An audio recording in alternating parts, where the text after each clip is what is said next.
You know, What's going on, man? I'm a little Frank Starfire. nice to meet you. And, I'm a simple guy, and I live my life by really simple means, you know what I mean? And, I live by simple mottos and credos and phrases and everything, because it works for me, you know what I mean? Lately, I've adopted a new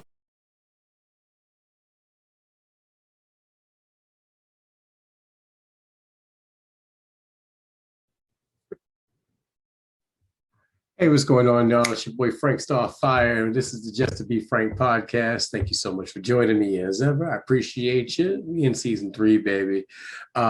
First and foremost, I want to give a huge shout out to my brother and sister, V, Britt. They just had a baby boy, Kobe Cash. So congratulations to them.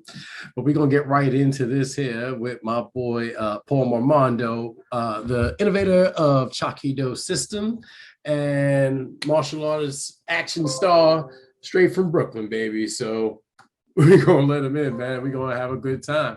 So let's go on about it. P-Mo, what's going on with you, brother? What's going on? It's been a long time. I know, man. Come on, man. We're getting old. You're a grandpa now. Hey, how by the beard? Listen, you know what? Aside from this, all that looks the same. Trust me, it's the same shit. Same thing going on, man. But it's good. It's good to see you, sir.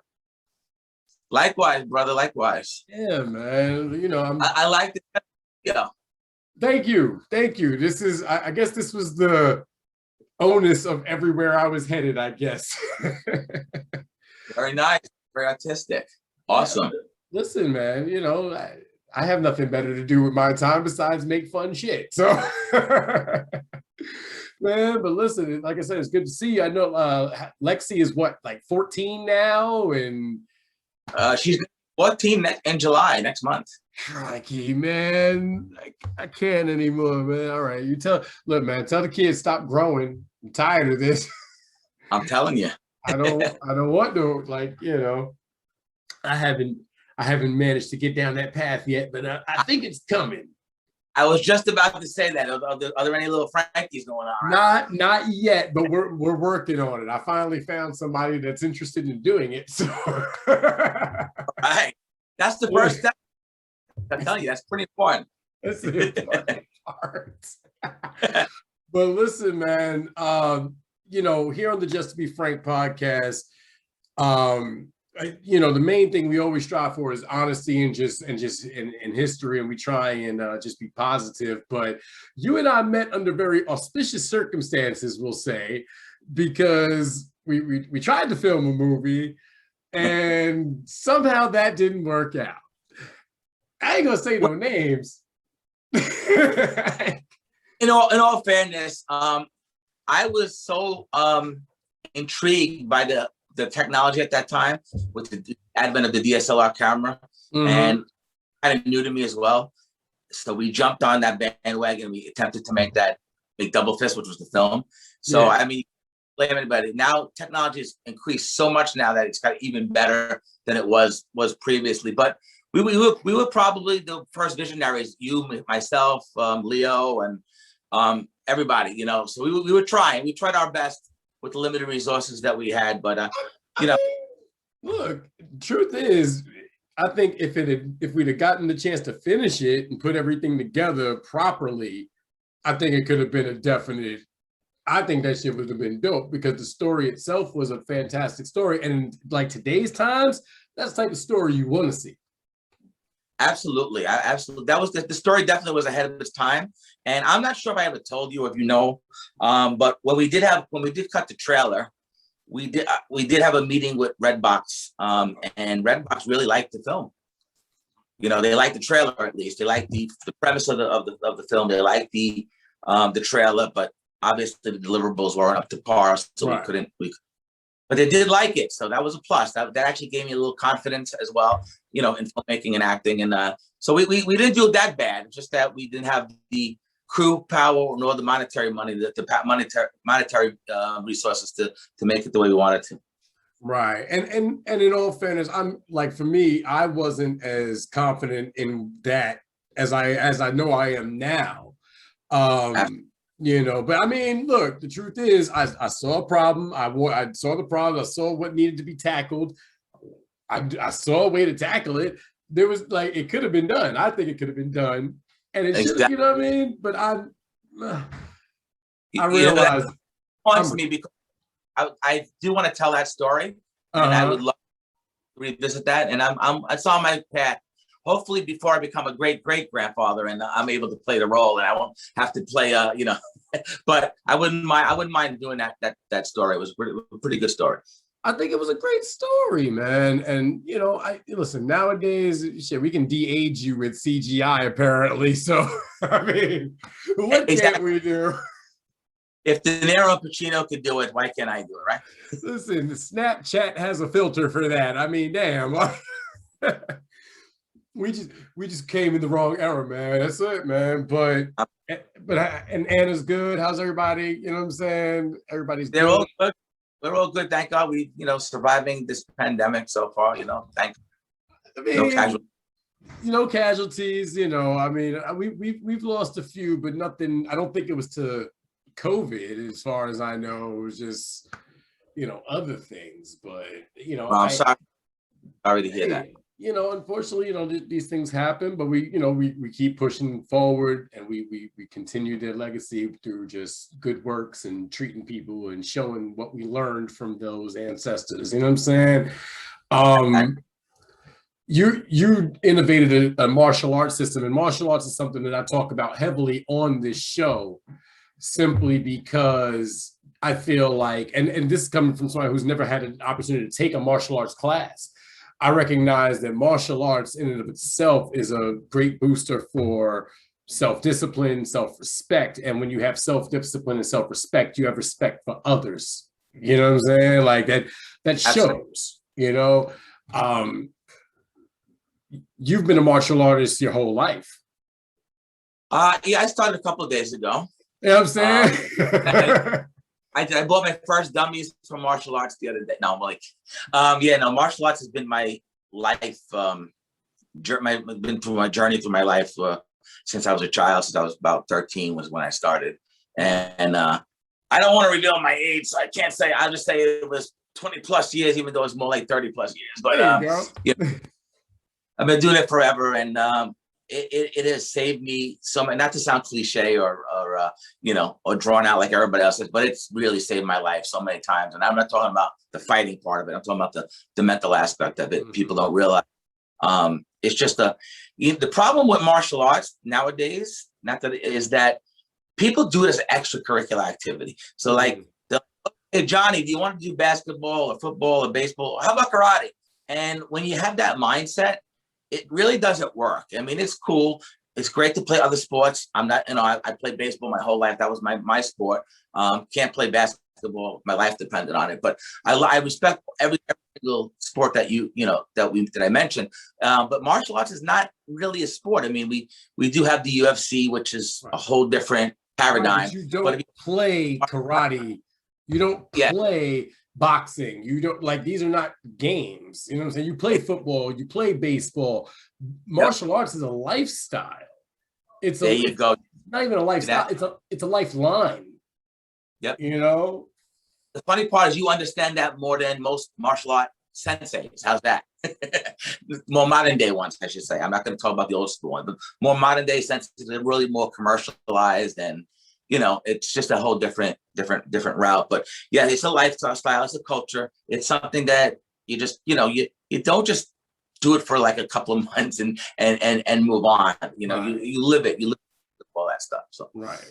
I look at like I was just watching, I was trying not to do. I was just watching the damn Joe Rogan podcast. He had on John Danaher, who is mixed martial art. He's a jiu-jitsu master. Like, he's a Brazilian jiu-jitsu legend. And my BJJ coach for about close to a year. See? Small fucking world, man. So, but I was, as I'm listening to him speak, I'm like, he's such a calm, cool guy. And yet when you listen to the people he teaches and trains speak about him, the reverence for him, the reverence for people like Renzo Gracie and these types of people, like those are those old school senseis you talk about. Martial arts has seen a massive shift throughout the times. Like I've seen it from the 80s till now, and I can see the change in how things have happened. How do you feel about the changes through martial arts?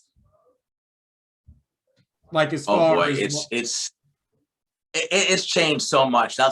I started in the 80s. So in the 80s was the Karate Kid era, which was still, it just started to get hurt back then, but it wasn't. We always had our traditional dojos and stuff like that. It did start to get a little bit commercial, but people don't realize the 70s in New York City, we had the mecca of martial artists. I mean, you had the late Professor Moses Powell, of any of these guys. These are real Thomas LaPuppet. These are real deal martial artists in the New York, area.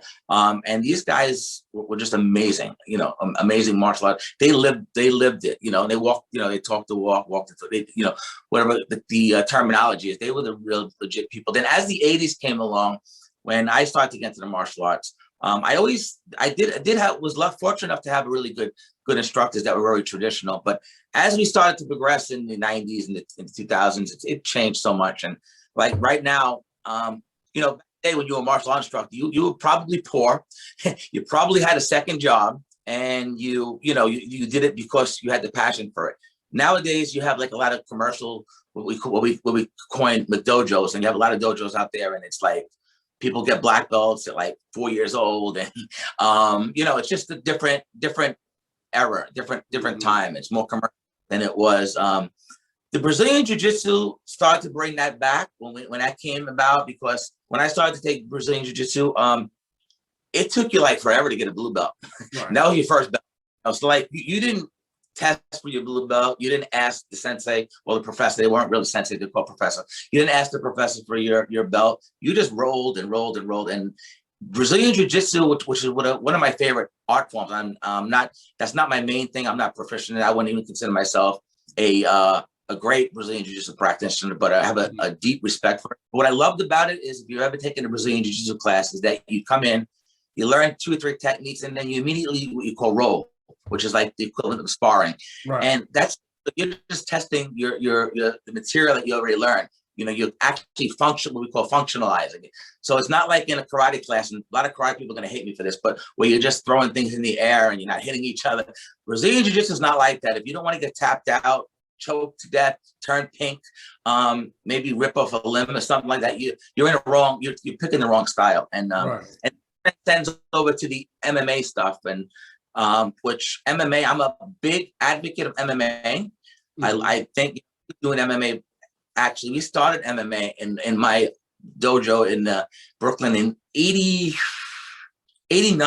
I started to mix different art forms together. So we really had mixed martial arts before that. We did not have the ground fighting, the BJJ, that came in way later. Right. I didn't.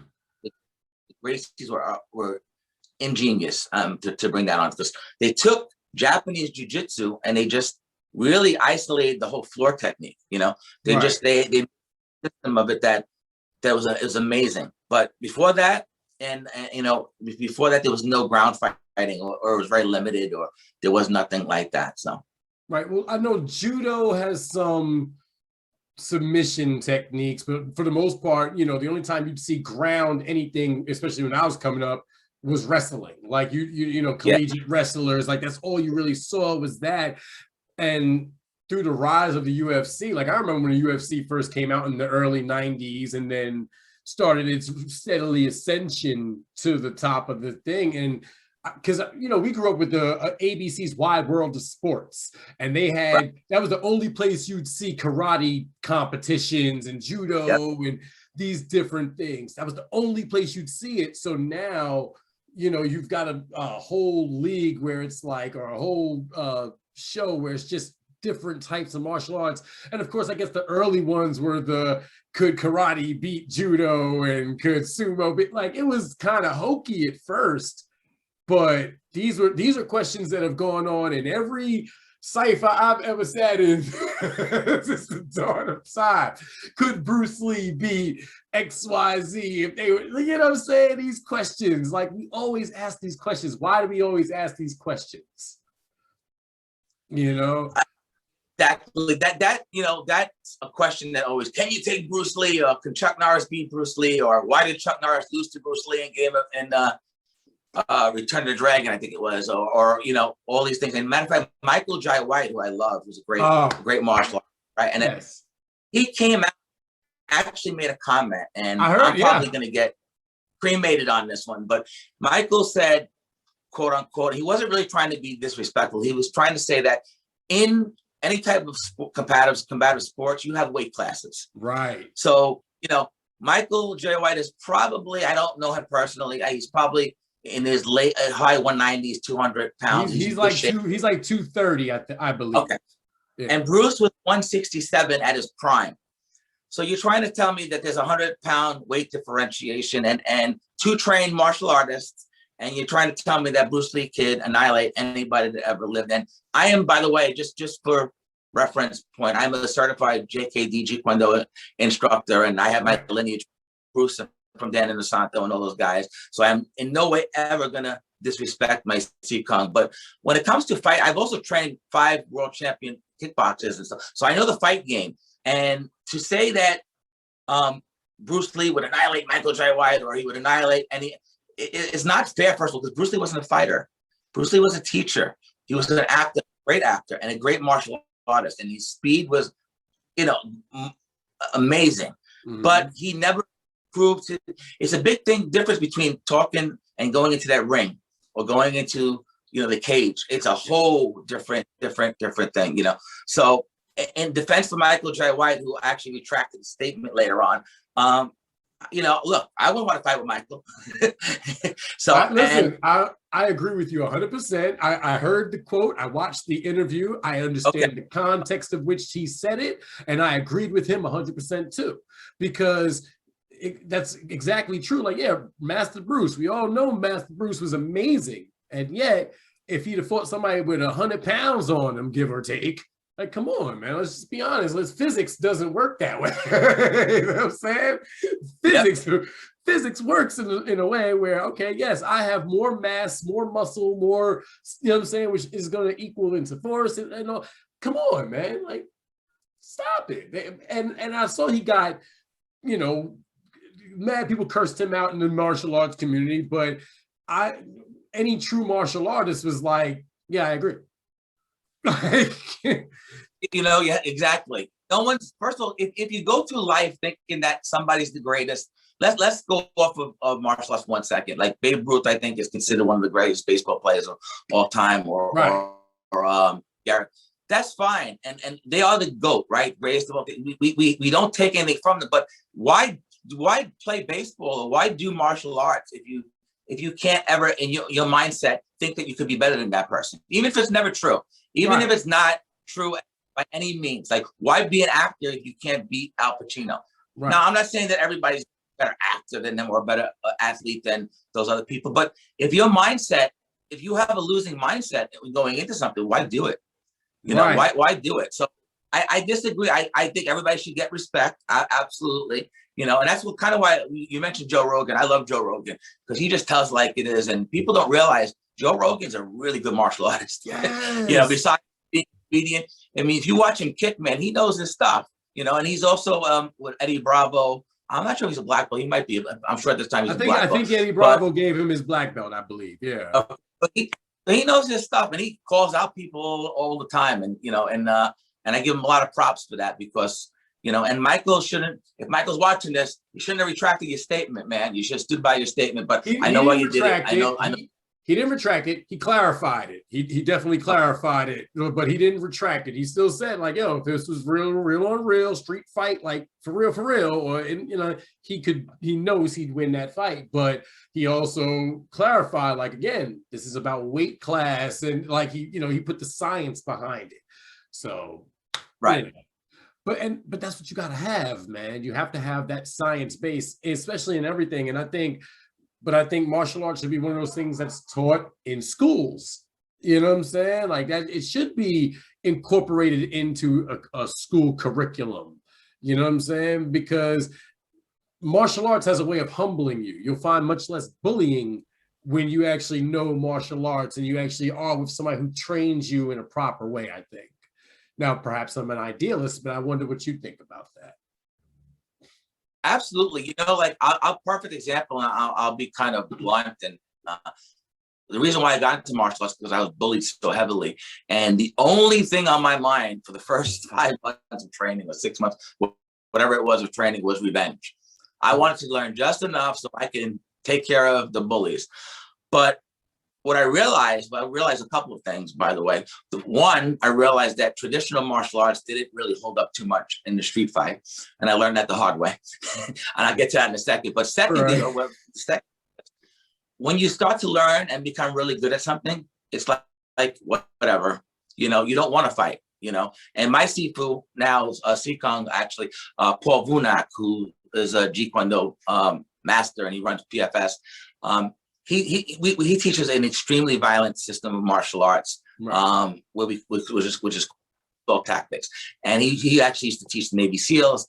So when he teaches that, the first thing he says is, when you learn to be really, really violent, and you know that you can actually do that, it actually balances you out, because you're like, dude, I don't really need to do anything anymore. You know, I don't really, I could find that whole temperament of like, I could take this person out, so I don't need to prove myself anymore. It's something like, it's just a confidence thing. It's like a different level of it. So yeah, so training in martial arts, if you do it the right way, if you train the right way, and you kind of know what you're doing, you know you can handle yourself, you kind of don't want to fight. You're like, it's not worth it. And you kind of have a self inner peace. That's the word I'm looking for, like a self inner peace. But I also learned the hard way. People don't realize, because everybody gets on an interview and takes martial arts, and any famous martial art guy likes to make everybody think that they never lost a fight in their life and all that. But the irony is that after training about 6 months in martial arts, I did go after my bully. Well, actually, it wasn't my bully. I got into a fight, and I was like, oh, this is going to be so damn easy. I'm going to take this guy out in 5 seconds flat. And we were fighting in the middle of Prospect Park, because I went to school at that area in Brooklyn.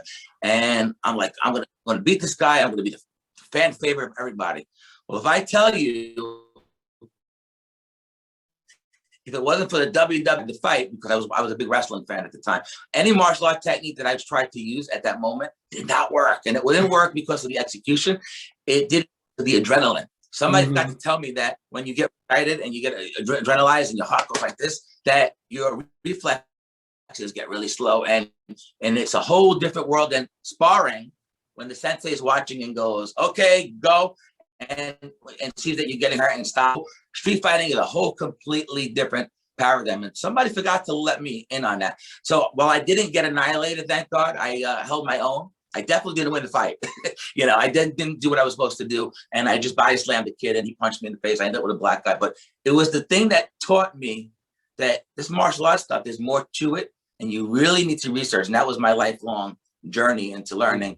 You know, and I actually started to study street fighting after that and stuff like that. Like this, it didn't make sense. Why if I'm trained and I'm going 5 times a week training so hard, I should be able to take out anybody. But it's not the same. The mentality is not the same as a street fighter. Right, because fights like you said, the adrenaline that you're gonna get, and then what's mixed in with the adrenaline? Do you have cortisol? Are you afraid? Like, if you're not, you should be. You know what I'm saying? Anybody who goes into a fight with no fear, I mean, I'm not saying you should be afraid, but you gotta have a healthy dose of fear in you, especially, you know what I mean? Because anything can happen to that person, to you, like. It, you know, it could go any which way. You fall, bump your head the wrong way. That's it. Lights out, you know? So, and I think, and like I said, martial arts has a way of humbling people. You know what I'm saying? Like you said, like that's a humbling experience for you to be like, yo, I can do all this, but why can't I do this to this? Like, why does it not apply? I wonder. Absolutely. I wonder, with all the stuff going on in the thing with police and everything like that, you're from Brooklyn, you live in Staten Island, you've seen all sorts of shit in your life. Would martial arts be a better usage to the police as well? Like, I think you should be at least a purple belt in something before you should be able to apply to become a police officer, if that makes any sense. Like, You know? Yeah. I mean, one of the people did bring that up, that some of the different countries, they were talking about different countries in particular, their police forces trained a lot differently so that they don't panic as fast in an attack. So a lot of these unfortunate events won't happen as much because they're not really drawn upon their gun as quickly. In both sides, because this is a really complex question. Mm-hmm. Let me just talk. If you're in a violent encounter, right, you have many seconds to react. Okay, Right. So if you're not trained properly, and even if you are trained properly, you could really never be trained properly to react 100% all the time. Circumstances are different. Are different. And different circumstances take on different responses. Right. But the thing called Hicks Law. Now, Hicks Law states that if you have one response to a reaction, you're a lot better prepared than you are if you have multiple. So if I'm learning Taekwondo and I know 500 kicks and somebody throws a punch at me and I'm in a real situation, I have to go in my mind and go, which one is the appropriate one to use? Right. So my reaction is slow down significantly because of that. So with that being said, and answering your question, different training might help. It might help. Maybe different. I think more of a different procedures. Maybe, different types of procedures might help more. Like this horrible things happen. We saw so many horrible things, especially during the quarantine. Right before the quarantine. Yeah. 7 minutes. There's absolutely, positively no way of justifying that. Right. There's no way of justifying it. You know what I mean? But the response, maybe different response, arrest response differently, might have done something differently. Might have helped it a little bit better. Right. I don't know. That's not but I will tell you that the more training you have, the safer you are.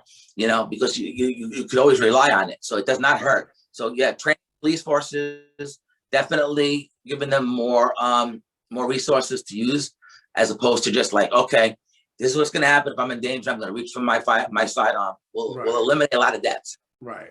I'm not with the whole defunding thing. I'm with all I firmly believe more funding would be more beneficial, but I also feel like, if the police training is literally 6 weeks, it should maybe be a year. Like, you should have to do a year in there before you ever touch the street. You know what I'm saying? Absolutely. Or continuing training. This is your livelihood.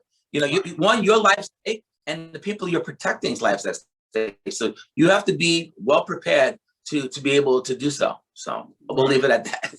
Yeah, man. I agree, man. Practice makes perfect till you make perfect practice. And, but there are many different aspects. Now, obviously, this is a many and varied question with many and varied answers. You know what I'm saying? And obviously, us two meatheads ain't going to figure it out. But we can try. And that's the most important thing. You know what I mean? Now, I know I saw you recently announced that you've got some films in the works. So if you want to talk about that, let's talk about that. What you got cooking, man? Come on. We need some old school action in our lives, man. Come on. we definitely do. We definitely do. COVID put a damper on a lot of my acting projects, but while we were off and I guess, taking it easy and waiting for this thing to pass, if it ever does pass, I got attached to quite a few projects, and I've been very blessed. So I got to say, I've been very blessed to be able to get a lot of opportunities to act in different movies. And I wanted to go a little bit away from just the action movies, even though that is my forte. So I mean, we did a movie called Bound by Debt, which was my last movie, and then prior to my dad getting sick and all that, we started to film a movie called Justified Vengeance, which I thought was going to be my breakthrough one, and unfortunately we have not. That's kind of like a modern day Death Wish with a martial arts, also kind of a horror spin on it. So there's a lot of variables to that one. It's not just your simple guy goes crazy on a rampage and beats and kills everybody. So Right. there's a little bit, but that's one of the things I've been working on. I'm also doing a zombie. I'm actually doing a cameo in a zombie film called Z Dead End, which I'm blessed to be part of. I'm doing a film with Tara Reid soon called Mixer, and another one, same director. Tara Reid, that's what's up. This American Pie. Yeah, man. Listen, that's where I know her from. Listen, and then to this day, that's still one of my favorite movies. I will cry every time. Every time I watch that movie, it will bring me to tears. I don't know why. So, yeah. I don't know why. When I come and see an apple pie. Yeah, you know what it is? Certain movies are tied to specific time periods and emotions for me. So, you know, like Beaches with Bette Midler and what's the other one? You know, weirdly enough, Godzilla 1985 makes me cry. Really? Can't explain it. I can't explain that shit. Okay. I see you have a flair for dramatic movies. That's good. I like that. Oh yeah, man. Listen, I love a good story. Like one of my favorite movies is it's a Will Ferrell movie. It's called Stranger Than Fiction. And he plays a guy named Harold Crick, who somebody's actually writing the story of Harold Crick, but he can hear the author. It's a very subversive movie, but it's real funny, but it's also really heartwarming and touching because it's about a guy learning to let go of what he thinks is life and embracing living. You know what I'm saying? So, and I like that. I didn't see that. What's that called? It's called Stranger Than Fiction. Okay, I gotta look that one up. Yeah, it's definitely on Netflix. Yeah. Okay. Yeah. And now that the Google has heard me say it, it'll show up on your timeline soon. That's it. I can't lie. You say I know you have the martial arts school in Brooklyn, but I guess the pandemic has kind of shut that down. How have you been able to adapt to teaching and training in a different way? I know, where it's safe and. Yeah, we've been doing a lot of Zoom classes, and I have a really good supporting student base. They're great, the ones that still with me, and so we're still training on Zoom. We're about sick of it, so but we also meet up in the park and train sometimes. So we're doing what we could do to keep our training going because it's part of our lives. And like I said, it's not something like, oh, we'll get back to it when it ends. It's not like that in our culture. So we're training no matter what. And and you get people that say, well, Zoom is not the same thing. And it's not the same thing. Of course not. You can't learn how to fight on Zoom, but you can keep sharp. You can work on your technique and stuff like that. Yeah. You definitely can't train for the UFC, but you could definitely work on your technique a little bit. And there's no problem with doing some body squats and getting a couple kettlebells and staying in shape and picking up one of those slam mats, you know what I'm saying? Or even a dummy. Just hit the bag, anything. I can't lie. Yep. Yeah, see, look at you. Look. That's what I mean. Like you can find a way. Like I ain't gonna lie, I'm in the best shape of my life, and to be, I'm pushing 40. I'm happy to be at this point. Like I'm at 190 pounds. I'm at my old high school weight, which is amazing to me, but it's just time and patience and putting in the work. You know what I'm saying? And there's something to be said for that. And I think a lot of people need to really understand, like there's, circumstances dictate action, but you can still proceed and progress if you apply what so how do you what keeps you motivated besides just the martial arts? Like what keeps you motivated? I know you're a grandpa now, so I know you're trying to stick around for a while. That's a good question because motivation, people don't understand motivation. Motivation lasts a day or two, a week or two. So it's not motivation that keeps you going. Because I did a survey recently for my students and I asked, and I put a whole number of responses. And I said, what is the one thing you like your kid to gain from it? And motivation and non-quitting spirit came up as number one out of all of the love for their their children to learn. And I'm huge with the personal development stuff that I live off of that stuff. And motivation, like I just said, it lasts a very short period of time. If you don't know your why, you don't have no motivation. So the first thing to get motivated or to keep motivated or to keep going is, why are you doing what you're doing? You know, so if you're going to lose weight because, you know, you got a wedding coming up, that's not really a good why, you know. Right. But if you're going to lose because, like you just said, you want to stick around for your kids and your grandkids, and you know it's your health conscious, that's a good why. If you want to lose weight because you're an actor, okay, not the greatest thing, but at least you have a why. You know, I have to lose this amount of that. So people don't know why they do things. They just do it because it's fun or it's cool at the moment. But without knowing your why, you know, because motivation, you need to have habits. Things need to become a habit. So martial arts, like go back to martial arts. Yeah, okay, it's cool to do it for, you know, the first week. By the third month or second month, you don't want to do it no more. Okay, everybody's gone through that. Same thing with the gym. You've gone to the gym. First day, you're like, oh yeah. 2 weeks into the gym, you're like, well, you know, I'm not seeing that much results anymore. What do I do? You know, it's not working. The trainer sucks. The gym sucks. I got to find no. It's not the gym. It's not the trainer. It's you. It's you. You don't know why you're doing it, and you're not, you know, self-motivating yourself. In other words, come up with some kind of stimulus that will make you want to do it. You know, not just, okay, it was a moment. I don't have biceps that are bigger than Hulk Hogan's or The Rock. So, you know, it's not working, you know, and so just know your why. That's the key, I think, to getting motivated. I you know, the funny thing is, I've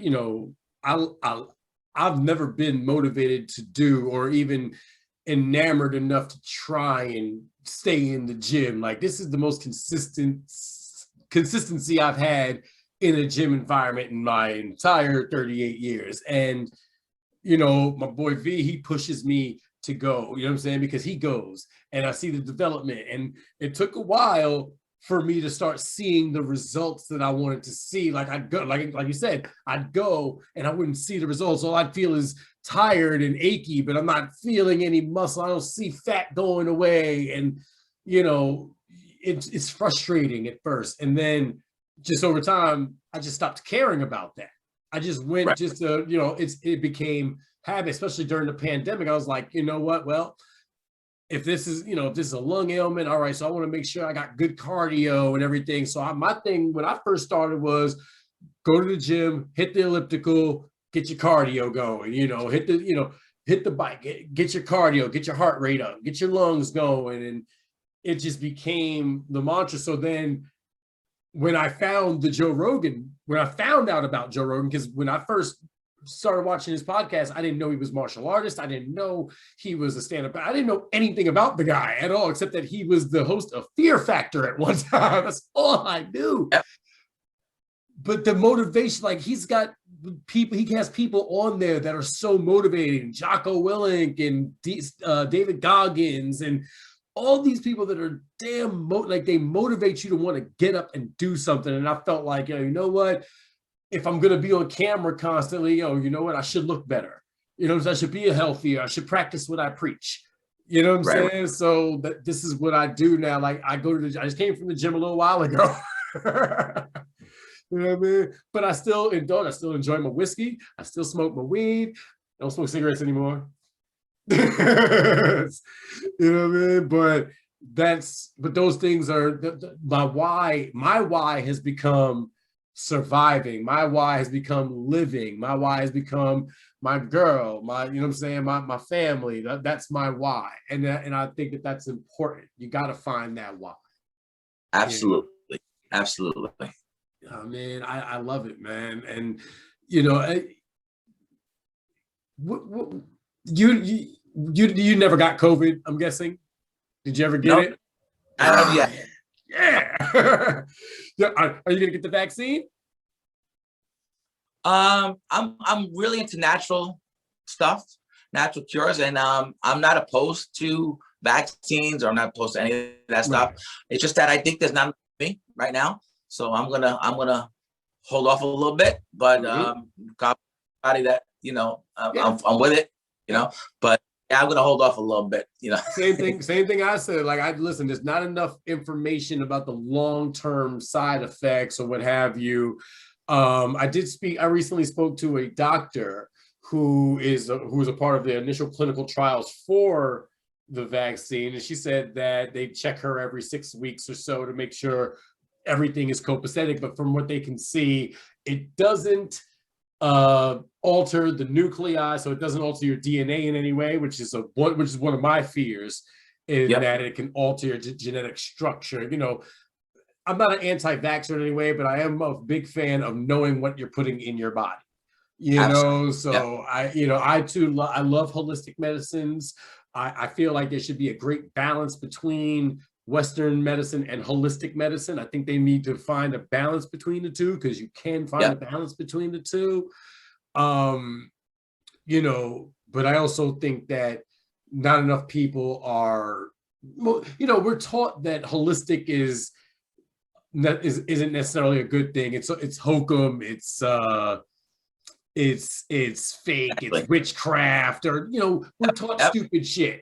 We're taught dumb shit. But what I have found is that holistic medicines do work. They have their place. We've been using them for centuries. So it's just that like I said, we need to get back in touch with nature, you know, a little bit. Exactly. I mean, when I approach people with any type of natural remedies or something like that, or if they ask me for my advice, I only if people ask me. I don't gain it, but I personally seen so many things in my own personal life that have saved me so many times with natural medicines, that I'm a firm believer. And until you actually, you know, you're kind of like, I don't know. It's kind of, you know, kind of hokey pokey, you know, kind of like, I don't know. It's kind of, that's weird stuff. I don't think it's, you know, it's what do you call it? Snake oil. That's the word. It's snake kind of, and to each his own, you know, to each his own. But I've cured so many ailments on my own, or, you know, the word cure you're not supposed to use, but I've helped so many ailments that I'm a firm believer in it. So. Yes, sir. I have a couple young ladies who I firmly believe in. One is an iridologist, and the other is a forensic toxicologist. So knowing them, and then and they put out a bunch of great products. They're really dialed in with it. I take my vitamins and everything. I personally am not going to get the vaccine until I know more information. And if I feel comfortable about it, once I get said information, then, you know, all's fair, you know. But I definitely, I'm like you, I'm in the wait and see mode. And I think a lot of people who, you know, are fairly healthy, probably, you know, if you're healthy enough, you never got it, or you're healthy in a way, you're not, you know, obese, or you're eating right, you're exercising, you know, you don't have the comorbidities they talk about. Perhaps let the people who do need it get it. You know what I'm saying? And then through, well, I guess what they're calling herd immunity, the rest of us will just catch up. Herd immunity, You know, but again, I'm not a doctor and I don't play one on TV. But you don't? No, not yet. No, not yet. Although, you know, Dr. Frank Starfire does have a ring to it. I'm all right. I'm all right with that. But I'm also crazy. So. Oh man, but listen, I know you said you got a class starting soon, so I'm going to let you go. But the next time you're up here in Pennsylvania, you go to, you know, Great Wolf. I'm not far from Great Wolf and all that. Okay. So, you know, please stop by. We'll cook. We'll have some food. We'll drink a beer. Thanks for having me, bro. No problem, Grandmaster Paul Mormondo. I appreciate you for joining me, man. This was fantastic, man. You have yourself a blessed one. Go kick some ass. And, you know, I'll make sure everybody knows your social media and where to find you. Your school is in Brooklyn. What is it, in Bensonhurst? No, we're in Old Mill Basin / Canarsie area. So we're on Flatlands Avenue. Okay. So listen, if y'all need martial arts training pretty soon, once this whole pandemic is over, head on over to Brooklyn over on Flatlands Ave. You know what I'm saying? You'll find the martial arts school, man. Please join up, learn something, get some discipline, get some respect, and just live and be healthy, man. All my best to the family, please. Everybody, my love. And thank you, man. And as ever, I'll speak to you, sir. Oh, God bless. Bless, man. Oh, damn it. I hate this mouse. Oh, man. That was awesome, y'all. I mean, so, a little short one today, but that's okay. This is a good one. I want to thank you ever so much for joining me. This has been the Just to Be Frank podcast. As ever, thank you for joining me. Make sure you hit the like, subscribe. Definitely hit that subscribe button. Make sure you hit the bell to be notified when all my videos come out. And hit me up in the comments. Let me know what you like, what you don't like, what you want to hear. Please chime in. I want to hear from you. I appreciate you. I love you. One love. Abracadabra. Peace.